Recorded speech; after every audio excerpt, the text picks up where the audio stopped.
Pan పెట్టినాను, oil వేసిన, oil వేడైంది. అర్ధ కిలో రాళ్ళగుండలు తెచ్చినాము, అది ఫ్రై చేద్దామని పెడతాను. ధనియాల పొడి కొద్దిగా, మిరప్పొడి కొద్దిగా,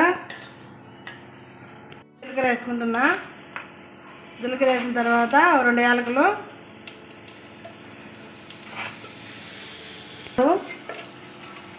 ఆకు, బిర్యానీ ఆకు, మరాఠీ మగ్గ, దాల్చిన చెక్క, 4 లవంగాలు, 5 మిరియాలు అన్నీ వేసుకోవాలా. కరివేపాకు వేసినాను.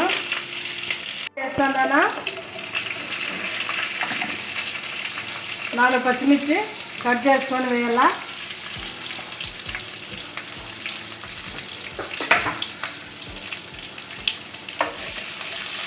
బాగా వేయించుకోవాలా, పచ్చివాసన పోయేంత వరకు ఉడకలు వచ్చామని వేయించుకోవాలా. రాళ్ళగుండలు కదా, బాగా వేస్తేనే బాగుంటుంది. కొద్దిగా వేస్తాను.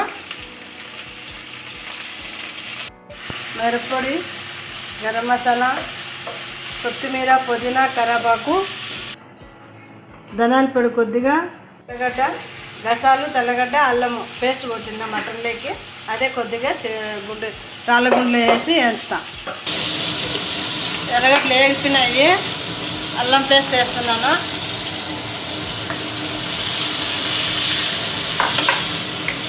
పచ్చివాసన పోయేంత వరకు బాగా వేయించుకోవాలి.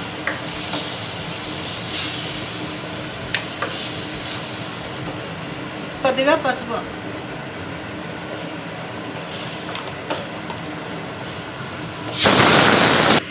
చికెన్ వేసుకుంటాను.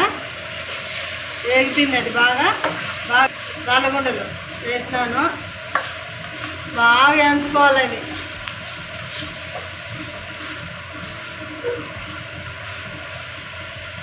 కొంచెంసేపు అట్లే పెడతాము. ధనియాల పొడి, మిరప్పొడి, చికెన్ మసాలా పొడి, గరం మసాలా, కొబ్బరి అన్నీ వేస్తున్నాను. ఒకే డబ్బాలో వేస్తాను.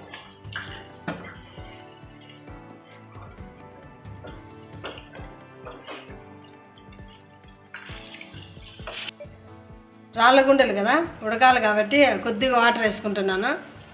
కొంచెమే, చాలా ఏమి ఇలా కొద్దిగా.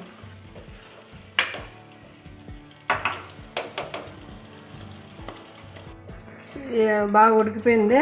కొత్తిమీర, పుదీనా వేసుకుంటున్నా. ఇది వేస్తేనే దాని టేస్టే మారిపోతుంది. బాగా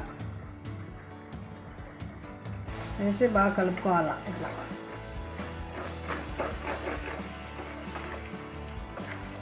కాసేపు ఉండిచ్చి మళ్ళీ దింపేద్దాం. రాళ్ళగుండలు ఫ్రై తయారైపోయింది, దింపేస్తున్నాను.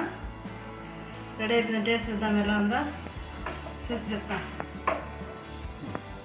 రాళ్ళగుండలు ఫ్రై చేసినాను కదా, ఎలా ఉందో టేస్ట్ చూద్దాము.